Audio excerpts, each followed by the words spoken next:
안녕하세요. 2025년 1학기 기말고사 효성고등학교 2학년 기출분석을 시작하겠습니다. 이번 효성고등학교 2학년 문학시험은 7월 2일 날 실시가 되었고요.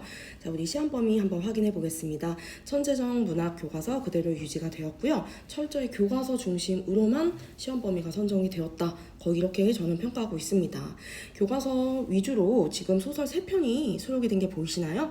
첫 번째 현대시 산유화, 그 다음에 현대소설 유자소전과 그 다음에 구운몽 고전소설 1편, 그리고 만세전이라는 역시나 현대소설 또 1편, 이렇게 토탈 소설만 3편이 수록이 되었습니다. 그리고 외부 작품으로는 최근에 6월 4일날 실시되었던 학력평가에 수록된 선우사라는 우리 현대시와 백석의 시죠. 그리고 순환방언가라는 우리 정훈의 고전시가 가사작품 함께 수록이 되었고, 전문 아니라 일부만 학평에 기출된 부분만 수록이 되었기에 시험 범위의 분량은 굉장히 적었다, 이런 생각이 듭니다. 따라서 여러분 학습 부담이 굉장히 이전에 비해서 줄었을 것이고, 지난 중간고사 때에는 관동별곡이 수록이 되다 보니까 학습 부담이 좀 크셨을 텐데, 이번에는 학습 부담이 굉장히 적었고, 또 특히나 저는 진도를 좀 빨리 나가고 여러 번 반복과 기출풀이에 주력을 했습니다. 그래서 여러분이 좀 마음만 먹으면 충분히 모두 다 섭렵을 하고 내 것으로 만들 수 있는 그런 시험 범위라고 생각을 했습니다. 자, 우리 비중 한번 살펴볼게요. 출제 그 영역별 비중은 교과서가 압도적으로 많죠. 69%에 가깝게 전부 다 교과서 중심으로의 문항이 출제가 되었고, 다만 이번 시험의 특징 중에 하나가 기존의 효성고의 어떤 출제 스타일과는 조금 다르게 당일에 선보였던 외부 작품 있죠. 외부 작품의 비중이 좀 많이 늘었어요. 그러다 보니까 지금 2문제와 3문제, 교과서 더하기 외부 작품, 학습지 더하기 외부 작품, 이 부분은 당일에 선보이는 외부 작품이 같이 합쳐서 나왔을 때를 의미합니다. 무려 5문항 가운데 당일에 처음 만나는 이 외부 작품이 함께 들어있어서 많은 학생들이 정작 체감 난도가 높았을 거예요. 그래서 시험 후에 여러분 많은 학생들이 어렵다라고 호소하는 경우가 좀 있었어요. 물론 이 중에서도 잘하는 학생들은 너무나 잘해서 전교에서도 가장 잘 보고, 또 하나밖에 안 틀리고 또 2개 정도 틀리는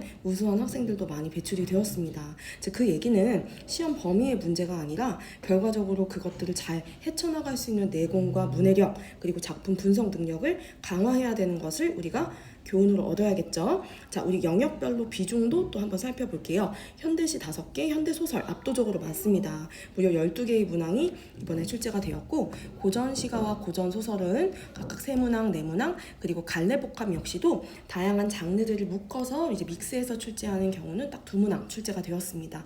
제가 대체로 난도를 좀 객관적이고 보수적으로 잡는 편이에요. 그렇게 높게 이거 너무 어려워 이렇게 보기보단 이게 왜 어렵다고 생각을 할까라는 부분을 최대한 좀 인정하지 않는 편입니다.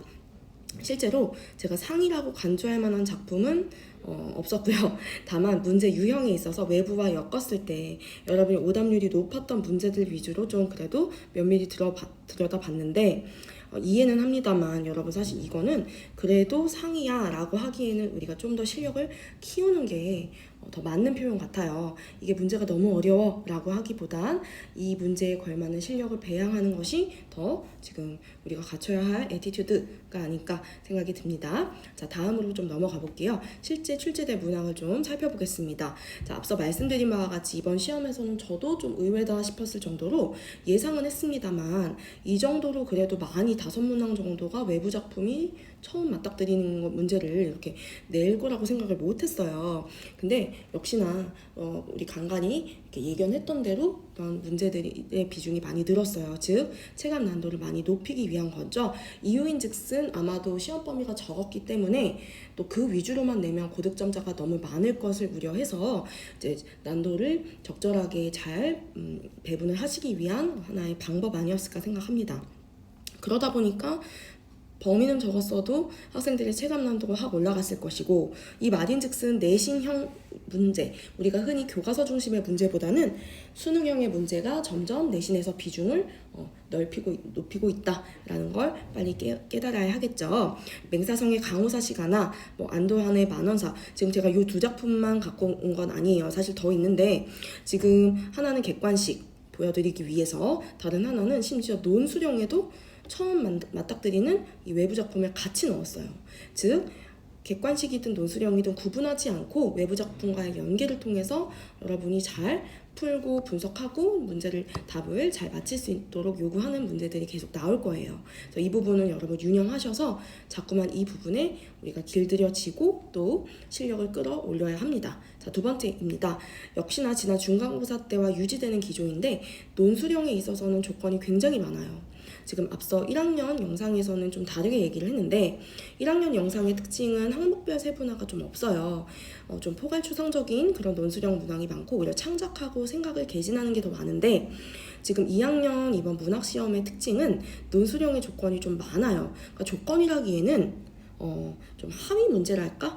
똑같은 논술형 1번이지만 그냥 1-1, 1-2 이렇게 그냥 조금 더 갈래가 조금 더 이렇게 좁혀진 그런 세부 문항이다. 이렇게 보시는 게 더 맞을 것 같아요. 그래서 앞으로 비문학 2학기에 하실 때에도 이런 기조를 유지하지 않을까라는 생각을 해봤습니다.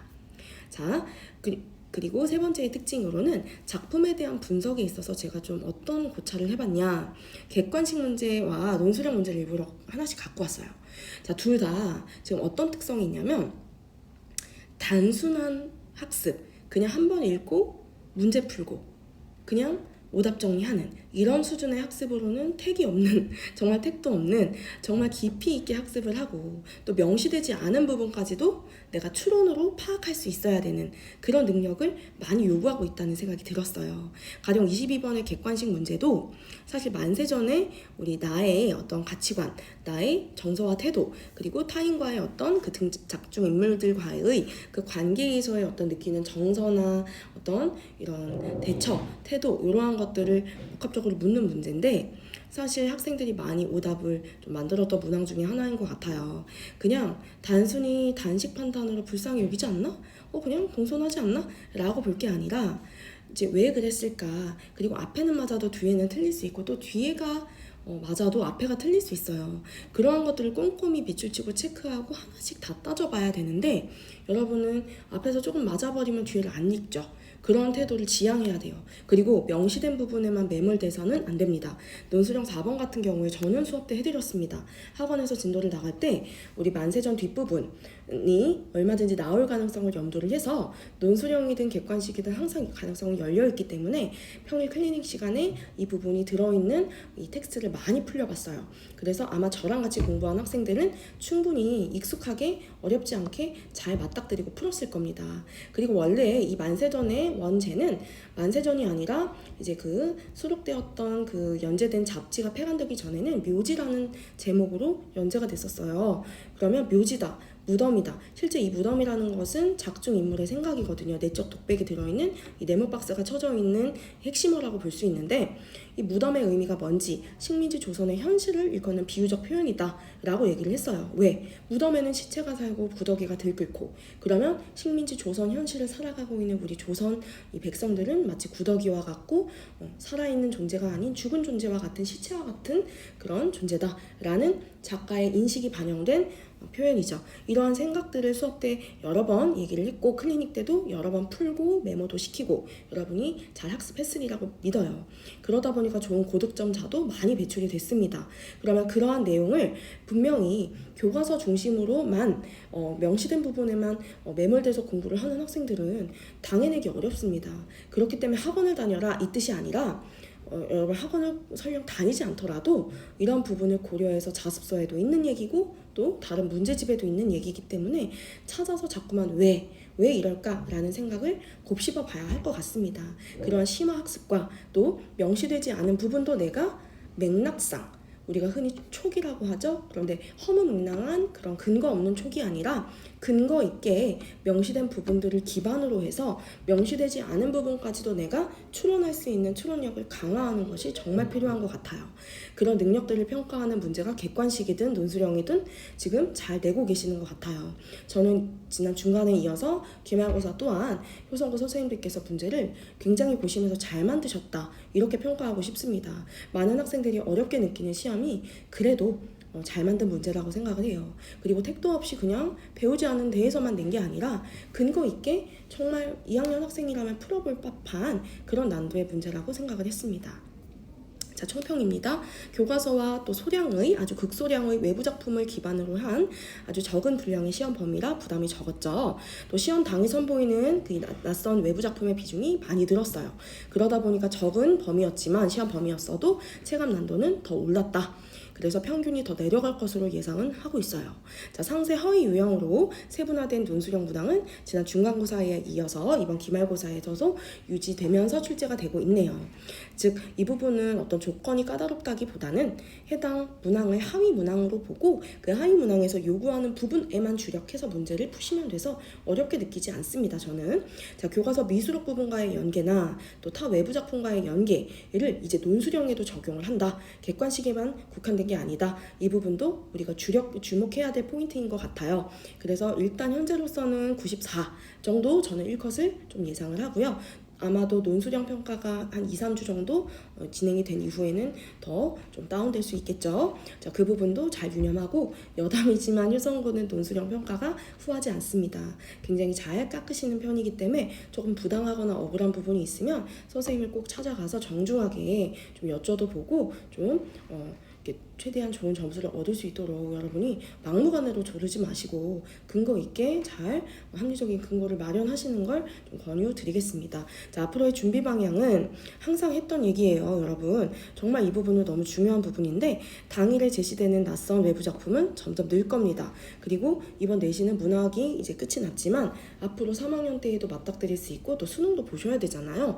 그러면 잘 풀어낼 수 있어야 하니 난도도 올라갈 걸 항상 염두하시고 또 수능형 문항에 자꾸만 최적화된 학습이 필수적이겠죠. 그러니 학원에서 정규과정 여러분 소홀히 여기지 말고 잘 수강하고 이악 물고 잘 버티고 따라주시면 너무 좋을 것 같습니다. 자, 작품에 대한 자의적인 해석과 단식 판단은 이제 지양하셔야 돼요. 그만하셔야 되고 함부로 공식화하는 단순한 그런 해석을 이제 피해 주시고 상황에 따라서 그때그때 케이스 바이 케이스대로 문맥적인 의미도 파악해 주시는 그런 습관 정말 중요합니다. 마지막으로 오늘 계속 강조했던 명시된 서술에만 매몰돼서는 안 된다. 명시되지 않은 부분까지 추론할 수 있는 능력을 키워야 한다. 그리고 문맥적인 의미를 잘 꼼꼼하게 파악하는 그 훈련, 사전적이고 기계적으로 단식적으로 내 생각 위주로 판단하는 훈련, 그런 학생들이 너무 많아요. 그러다 보니까 질문하는 내용이 또 그 수준이 너무나 사전적 의미에 국한돼서 딱 근시안적으로만 문제를 보는 느낌이에요. 해당 문장을 좀 포괄적으로 숲을 보고 파악하고 알아들어야 되는데 풀과 나무, 어떤 뿌리, 이런 꽃 한 송이 이런 데다가 너무 주력한 나머지 전체 말귀를 못 알아듣는 채로 문제를 푸는 학생들이 있어서 좀 아쉬웠습니다. 이제 그러지 않도록 문맥적인 의미를 잘 파악할 수 있는 맥락을 읽는 그런 능력을 잘 키울 수 있도록 노력하면 좋을 것 같아요. 여러분 고생하셨고요. 다음 2학기 기말, 중간과 기말 우리 독서, 비문학 시험에서도 고득점 잘 배출할 수 있도록 저도 더 신경 쓰겠습니다. 우리 이번에 효성고 1학년 또 100점 여러 명 배출이 됐고 효성고 2학년에서도 비록 우리 100점은 아니지만 딱 지금 배점이 낮은 문제 딱 하나 틀린 친구 이 학생은 지난 중간고사에서도 유일한 서술형 포함 효성고 2학년에서 전교 1등을 딱 혼자 차지한 학생이었어요. 이번 시험도 아주 무난하게 잘 치렀고 그 외에도 성적이 오히려 오른 학생들도 많고요. 정말 많아요. 20점 이상 오른 학생들도 있고 또 기존에 시험을 별로 잘 못 봤는데 이번엔 이악 물고 노력을 해서 실력을 많이 강화해서 잘 푼 학생들도 있고 또 지난 중간과 기말 모두 다 잘 본 학생들도 있어요. 그래서 여러분 좋은 등급과 좋은 등수가 기대가 되고 있습니다. 서술형 결과도 잘 나오도록 기도하겠습니다. 여러분 고생 많으셨습니다. 감사합니다.